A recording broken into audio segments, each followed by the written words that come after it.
for over 15 years. But the European project, which was being pushed in those days by Chancellor Kohl and by President Mitterrand, they had decided that what they were going to do was to build a United States of Europe. It was going to have a flag, an anthem, a president, who I thought I welcomed rather nicely on his first occasion in the Parliament, and it was going to become a new global superpower. And that superpower was necessary because America could not go unchallenged on the world stage.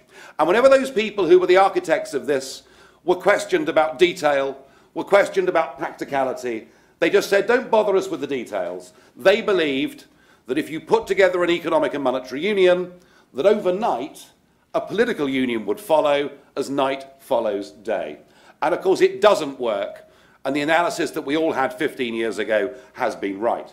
The only way that Germany and Greece can coexist together inside the same economic and monetary union is if the Greeks become like the Germans, or the Germans become like the Greeks, and it ain't going to happen. The other point of the European project, apart from wanting to be a global superpower, was that it was designed to bring together the warring nations of Europe. And actually, if you think about it, the idea of getting the French and Germans round the table to share dinner and break bread in the 1950s was an entirely sensible thing to do.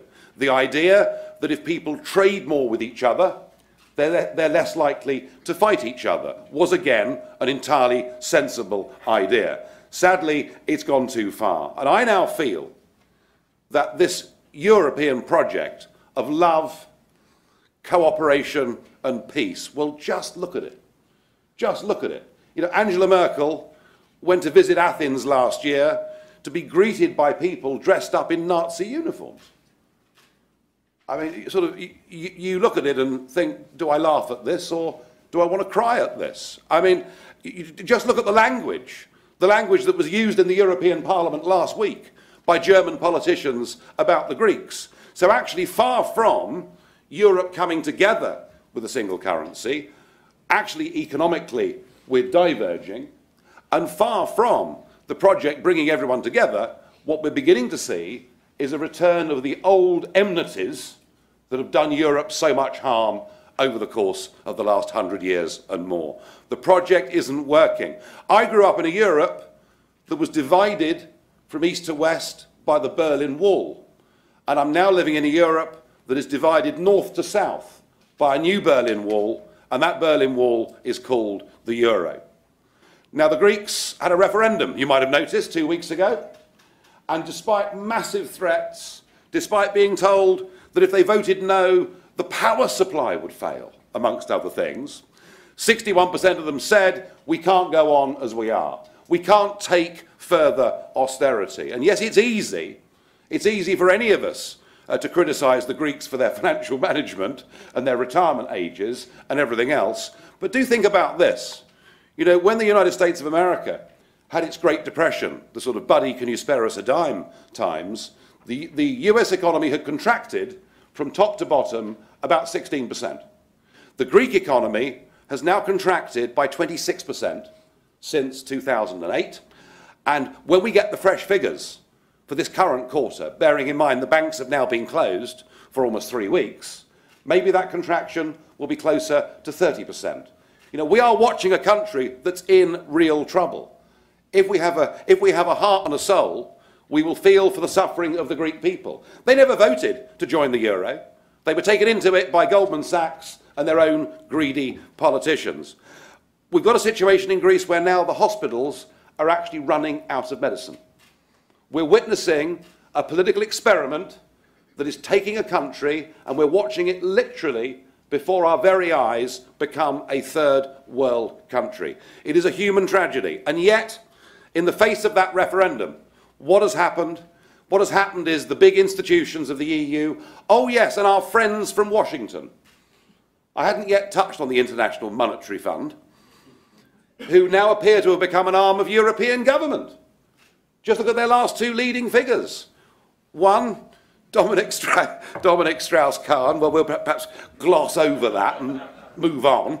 But Christine Lagarde, You know, a fully paid up member of the Eurocrat class, a fully paid up member of saying everything and anything must be done to maintain this project called the euro. So between the IMF and the European Commission and the European Council, what they have done is to bully Greece into signing up for a deal whose terms are even harsher than that was rejected by the Greek people in a referendum. You know, what price democracy, folks, in modern day Europe? Well, it frankly doesn't exist. So that's the first big crisis that Europe faces, and it is perfectly clear to me that the only hope that countries like Greece have got is to find a leader with courage, and I'm sorry, Mr. Tsipras doesn't have much courage.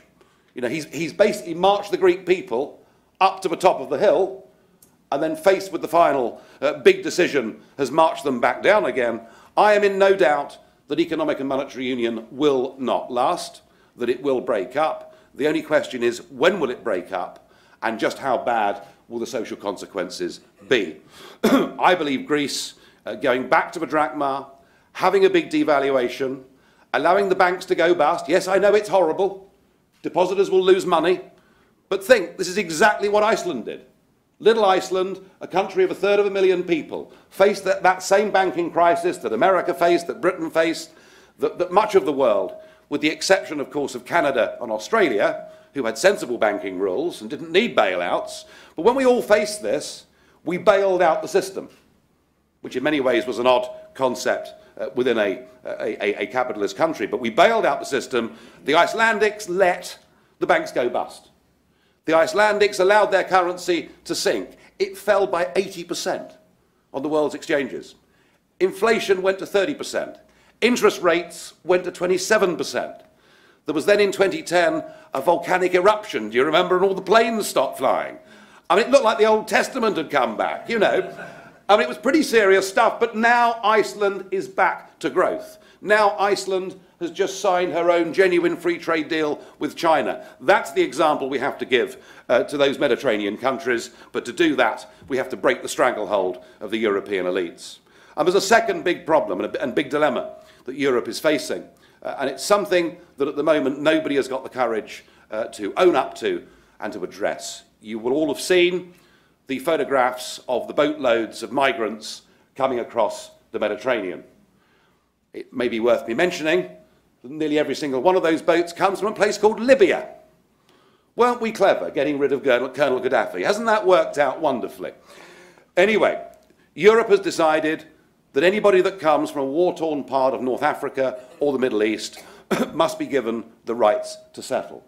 And I am not somebody that would ever want to turn our backs on the idea of giving refuge to people who genuinely are in fear of their lives. After all, I come from a country that, you know, said yes to the French Huguenots. My family were French Huguenots, Protestants who were being burnt at the stake. You know, we said yes to the Jewish people who came first from Russia, and then, of course, who came from Germany and Austria, a country who said yes to the Ugandan Asians. So we're used to influxes of 5, 10, 15, 20, maybe even as high as 30,000 people seeking refugee status. But the problem, folks, is this. What we're facing coming across the Mediterranean is potentially a migration of genuinely Old Testament biblical proportions. We face potentially millions of people coming across, and that in itself brings a problem, but there's a bigger problem still, and that's this, that we have no means, we have no ability of checking criminal records or of checking political or religious associations of any of these people. And when IS say they will use this crisis to flood Europe with their own jihadists, I suspect we should believe them. And I think the whole debate on immigration, given that we now have an open door to people from Romania and Bulgaria, people whose minimum wages are 10 times lower than ours. The debate about immigration has been about money. It's been about the shape of communities, but the debate about immigration in Europe certainly is going to get onto the very key issue of security. So in the face of these two massive crises that Europe faces, we have a remarkable change in British politics. We have a Prime Minister who has always been committed to Britain's membership of the European Union. He believes that it's a very good thing. But because of the rise of UKIP, he was forced into making a promise that he never thought he'd have to deliver.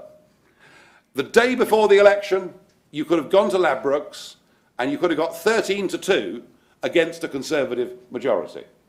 Indeed, the Prime Minister himself, it is said, at 7 o'clock on election day, went into the study at Chequers and wrote a resignation speech. So we've had this stunning election result. Why?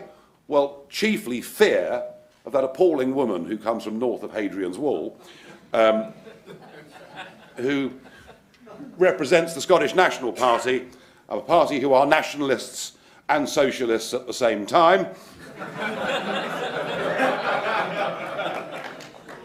Did I really say that? Yes, there we are. Well, it's true, so to hell with it. It was really fear of the SNP that gave the Tories this majority. And so now we have a referendum. And it's not going to be easy, but this referendum matters. And it's important for us because I believe in democracy. I believe in self-government. It's important for us because I think our Supreme Court should be the ultimate arbiter in our land. You know, we have a row going on at the moment as to whether prisoners should get the vote. Not a concept that would go very far in America, I don't think. But who decides ultimately whether prisoners get the vote in our electoral system? Well, it won't be our Supreme Court. It'll be the European Court of Human Rights in Strasbourg, and that's unacceptable. It's important for me and for UKIP that we win this referendum because I want to turn immigration from being a negative into being a positive, and that's not very hard. All you have to do is to introduce the Australian-style point system, where you say, we want migrants who've got skills. We want migrants who haven't got criminal records. We want migrants who bring their own health insurance. We want migrants who will not be able to claim anything out of the social security system until they've been with us for 5 years, paid their taxes and obeyed the law. So for all of those reasons, I want our side of the argument to win this referendum. But this isn't just about Britain. This referendum is not just about the future of Britain's relationship with Europe. Actually, if we win this referendum, then in short order, there'll be voices in Finland and in Sweden and in Denmark and in Austria